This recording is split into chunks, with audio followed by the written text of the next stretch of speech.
Okay, I have something original but different for you today than I've done in the past. As you can see, I have duplicates for this effect. So I have two aces through two sixes of hearts. Okay, so let's go ahead and gather these. Now, since we both saw the cards, why don't we go ahead and give it a good mix here. This is just the Charlier shuffle. If you were here, I'd have you randomly cut the cards at any location. And then in an effort to mix the cards further, why don't we go ahead and give you more choices here. Would you like left on right or right on left? Your choice. Right on left. Okay? Another great way to shuffle is something called the Klondike Shuffle. This is where you take the top and bottom cards off as one, just like that. That's called the Klondike Shuffle. And from here, we can do another Charlier shuffle. In fact, I can add a link in the description below to this crazy shuffle. Okay. And in addition to that, you can cut the packet wherever you would like and complete the cut. And now I'm going to deal out half the cards, 3, 4, 5, 6, and give you the chance to decide how to stack these. You want left on right? Okay. Thought you said right on left at first. And then we're going to perform a crazy shuffle. So I'm Klondike shuffling pairs to the table, but I'm doing it in this left, right alternating fashion. A crazy way to mix the cards. How would you like these piles stacked? Left on right? Okay, very good. Now I'm going to deal out two piles on the table here, and then we're going to do something very interesting with these two piles. Now, first off, I need you to designate which pile is mine to work with as the performer. You want me to have this one? Okay, that's fine. Very good. And now what we're going to do, the selection for the cards in your pile will be completely up to you, as you'll see. Okay? So what we're going to do is you can take the top card as is, as one of the cards in your pile, as we build up your pile of 6 cards, or from underneath the table. I'm going to take these under the table for just a moment. I will randomly choose a card from my packet and offer it as an alternative to the top card. So you can go with the one I offer you or the new top card, and we'll create your pile that way. Okay, so I'm going to go under the table here and pull out a card. Okay, so would you like to go with my card that I'm offering you or the top card as is? You want to go with the top card as is. Okay, so I get this one over here, I guess. Okay, I have another one here for you to select. Would you like the one I'm offering you or the new top card? You want the one I'm offering you. Okay, very good. So I get this one. How about this one here? Would you like this one or the current top card? Your choice. You want mine again? Okay, that's fine. So I'll get this one. Maybe this one here. Would you like mine or the top card here? The top card. You don't want mine this time. And then finally, let's see. Would you like mine or the new top card? You want mine. Okay, makes me feel a little better. And then finally, we have one more.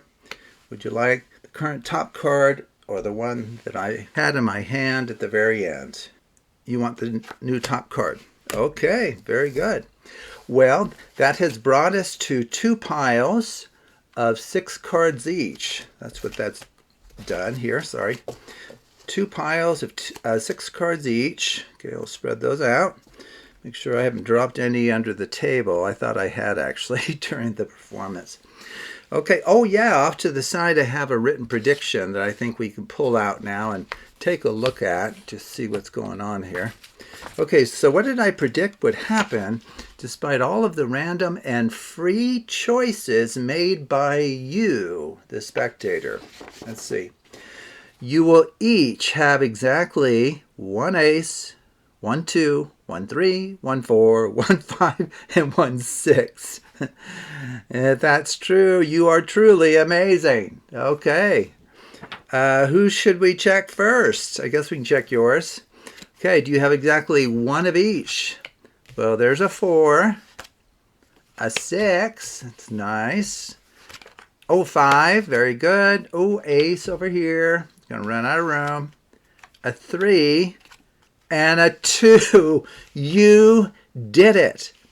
How did you make such a perfect selection of cards that would confirm a written prediction that I created before we even began this routine?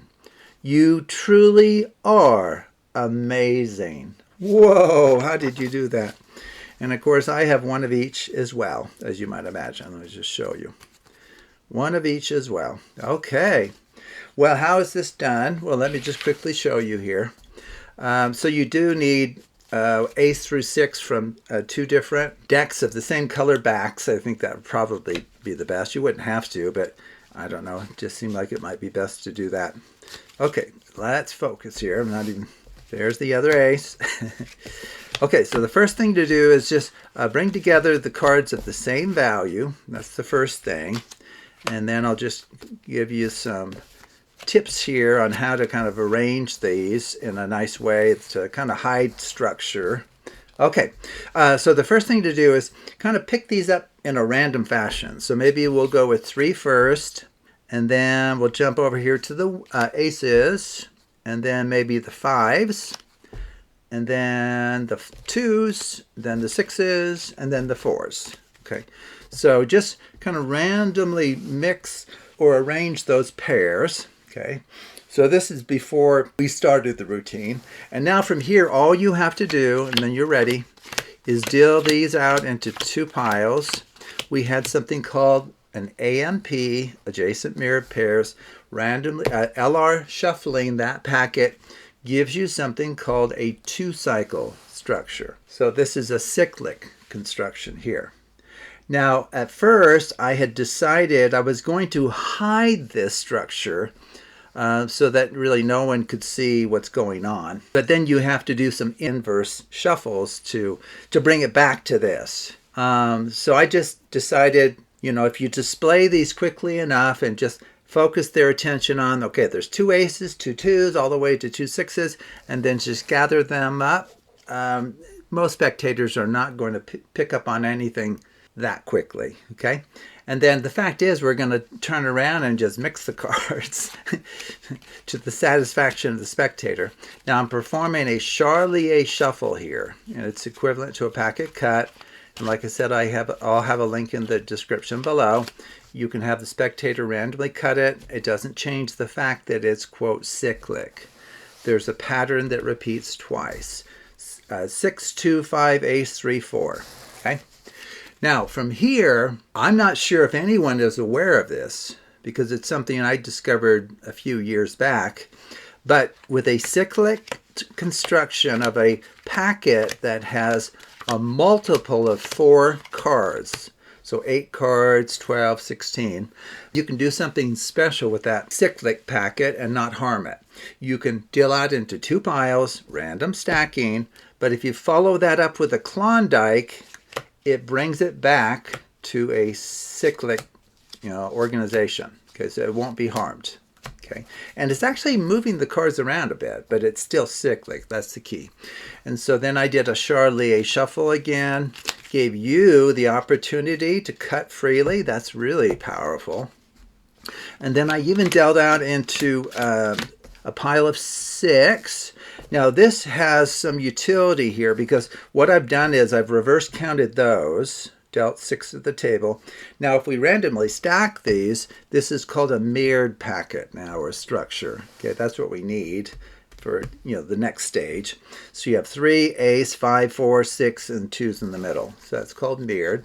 It ends up that if you perform this alternate Klondike, okay, this is probably little known as well. I've never seen anyone do it before I began my channel 5 or 6 years ago.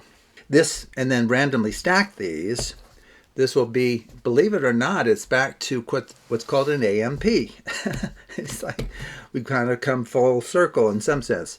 A pair of 2s, 4s, aces, 6s, 5s, and 3s. Okay, now what's nice about this organization is if I deal it out into 2 piles, they're going to be coupled piles. What are coupled piles? Coupled piles are piles where at the same level, the cards are related in the way that you want. In particular, these are both 3s, 5s, and so forth. Okay, so they're coupled. Okay, and then what options did I give you? Well, I asked you to designate one of these as mine. Doesn't matter, so maybe I'll have this one as mine this time. And then I turned this one sideways here. That's kind of helpful to do to kind of keep track of things. And then what I did under the table, I took these under the table and, without looking, you're looking up at the ceiling or whatever, you clearly can't see the cards, and you have them under the table. All you're needing to do is a little bit of acting, just kind of make some noises with the cards. So you pull out the first one, top one of yours, they don't know that, and then you give them this sort of false choice of sorts, because this card here is of the same value as that one. Okay, so you allow them to freely choose either one. Maybe they want this one as theirs, that's fine. And then I get this one over here, and then under the table I'm fussing around. I bring out this one and say, which would you like? The new top card or the one I'm offering you? You want the new top card? Fine, I'll keep mine. Okay, and then under the table, you bring this out. Maybe they want yours. And so that's all you're doing. Maybe they want this one this time. Okay, so does that make sense? And so what this will guarantee, of course, is that you have exactly the same cards in your two piles, which agrees with the written prediction.